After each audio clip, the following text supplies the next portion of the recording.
Elected to Boston City Council in 2013 at the age of 28, Michelle Wu was the first woman of color to be council president and is one of the city's most visible working moms. I really think the city is the best place to live. I mean, it's certainly given me everything that's important to me in my life. From the Chicago area, Wu moved east to attend Harvard. Before enrolling in Harvard Law School, she took time to care for her mom. When my mom got sick with a sudden onset of mental illness, after I had graduated from college, that's when I realized how much government matters.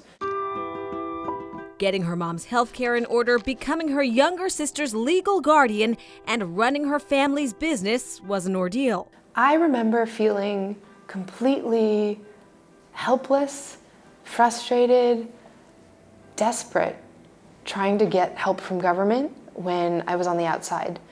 And I try to keep that feeling in me every day now that I'm in City Hall.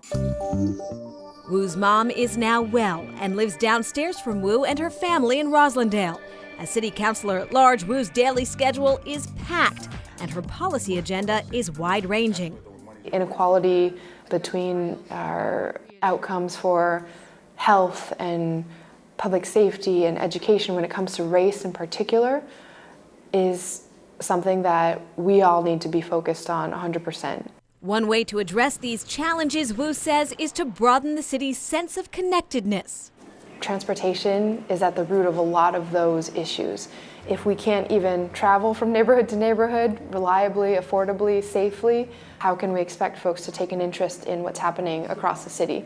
Wu says many families can't afford traveling around Boston on the commuter rail. Their only option, the cheaper, slower bus system. There are many days where I'm the only person of color on the entire train car, and on the bus, it's all residents of color. So we see that racial segregation, we see the income segregation because of this pricing structure. Don't underestimate the divisive impact of transportation, she says. There's been research done about what most closely affects economic mobility. It's actually not the test scores of the school closest to you. It's actually not even the public safety statistics. It's your average commute time to work from that neighborhood. We need to not be spending all of that time frustrated, sitting in traffic, giving up their precious time with family. That's why Wu is pushing for fixes that include dedicated bus lanes and well-coordinated traffic lights. As someone who never expected to be in government or politics growing up. Here at Roxbury Community College, Wu speaks on a panel with other female city councilors. To young women considering public life, she has this to say. Run for office. We need you now.